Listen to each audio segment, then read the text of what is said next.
Quand c'est bon, c'est bon. La traque des taureaux se poursuit dans toute l'étendue du territoire national. J'aimerais qu'on félicite ici à nos forces de défense et de sécurité en partageant cette vidéo-là. La famille, à l'est du Burkina Faso, des centaines de taureaux viennent d'être envoyés en enfer. Je ne vais pas vous montrer les images ici. Ah, mais les images là sont trop kabako, c'est trop kabako. Voici l'un de ses preuves. C'est lui-là qui a fait des vidéos avant-hier. J'ai dit bien, partagez-moi cette vidéo au maximum pour tous ceux-là qui font de la propagande des taureaux là. Ceux-là, lui, il avait fait la vidéo hier à Diapaga, bien c'est avant-hier à Diapaga là. Aujourd'hui là, il vient d'être envoyé à Lahara par nos forces de défense et de sécurité. Son corps vient d'être sacrifié à les charognards. Il vient d'être envoyé en enfer avec des centaines de ses camarades taureaux. L'armée burkinabé nous ont promis que tous les taureaux de Djibo, tous les taureaux de Kompienga, tous les taureaux de Diapaga, l'Est là, ils seront tous envoyés en enfer. La famille, c'est vos bonnes nouvelles du front. Partagez-la au maximum pour que les ennemis, les communicateurs des taureaux qui publient les vidéos des terroristes là, pour leur dire que les éléments là, ils sont déjà envoyés en enfer. Ce n'est plus l'appel de partager leurs vidéos. Et tous... Quand je vois aujourd'hui les armées africaines et le type de guerre qu'on les a imposées, et qu'on me dise quels sont à bas coût les types d'armement qu'ils doivent mettre en place pour lutter contre le terrorisme, les rébellions ou quelque chose comme ça. Les menaces pour être bref. Je dirais, premièrement, les drones de surveillance. Les drones de surveillance, par exemple, vous pouvez avoir des drones qui peuvent surveiller sur un rayon de 100 km. Par exemple, pour un Sénégalais, je lui explique c'est quoi 100 km. C'est comme si un drone qui est capable de surveiller de Thiès à Touba, à peu près. Vous voyez ce que ça fait, Thiès à Touba. Donc, vous mettez une base militaire à Thiès. Vous pouvez avoir des drones de surveillance qui décollent de Thiès, qui surveillent la zone de Dakar, la zone de Mbour, Kayar, jusque vers Kébémer, revenir à Bambey, Touba, Diourbel, toute cette zone-là. Vous pouvez avoir des drones qui décollent de la région de Thiès et qui surveillent toute cette zone-là. Est-ce que vous pouvez avoir dans ce cas-là des colonnes de terroristes qui vont vous attaquer et vous surprendre? Impossible. Impossible. Et je pense qu'aujourd'hui, vous allez au Sénégal, que je connais, dans une école comme l'ISP, École Polytechnique de Dakar.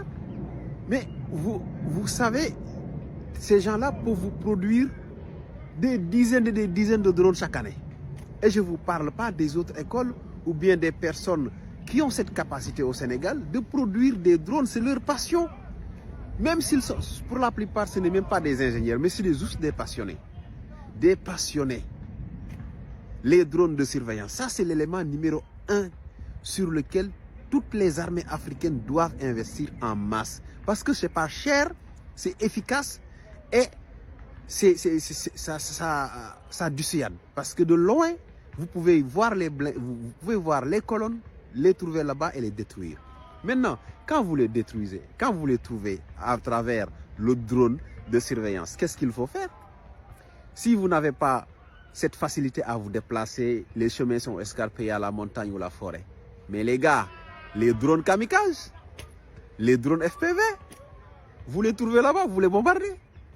C'est simple, ça c'est le deuxième élément. Les drones Baba Yaga. Les gens qui connaissent les systèmes de drones savent ce que je dis là. C'est des choses qui peuvent parfaitement soulager les armées africaines.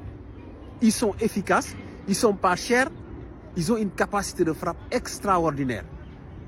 Et ça va soulager les dépenses militaires, ça va soulager les déplacements, ça va soulager les armées dans les déploiements physiques de personnes. Parce que là, on va vers une guerre, une nouvelle guerre technologique et l'Ukraine a été le laboratoire. La guerre 2.0 a été expérimentée en Ukraine. Elle fera le tour du monde, qu'on le veuille ou pas. Donc aujourd'hui, il est temps pour les armées africaines de se doter des systèmes de surveillance efficaces et des systèmes de destruction à distance. Vous avez votre drone, vous l'envoyez à 50 km, faire le taf et revenir. Si c'est des drones kamikazes, c'est pas cher. C'est moins cher qu'un fusil d'assaut. Et il a une capacité de destruction extraordinaire. Donc, c'est des drones comme ça que que les armées africaines doivent privilégier. Ça va faciliter le travail aux hommes de terrain et ça va dissuader forcément les colonnes, que ce soit des terreaux ou des rebelles. Donc, ça, c'est ma réponse pour quelqu'un qui me dit qu'est-ce que les armées africaines doivent privilégier face à cette nouvelle donnée de terrain par rapport à la guerre. Je sais que les armées africaines n'ont pas les moyens d'aller acheter des F-16, des U-10C de la Chine, ou voilà. Mais ils ont cette capacité-là, à travers leurs ingénieurs, leurs écoles polytechniques, de produire des drones de qualité, des drones kamikazes, des drones de surveillance, qui vont faire du mal à l'ennemi. Ça coûte pas cher. C'est moins cher parfois qu'un véhicule blindé. Et pourtant, il a une capacité, un drone de surveillance est plus utile qu'un véhicule blindé à un moment donné. Oui,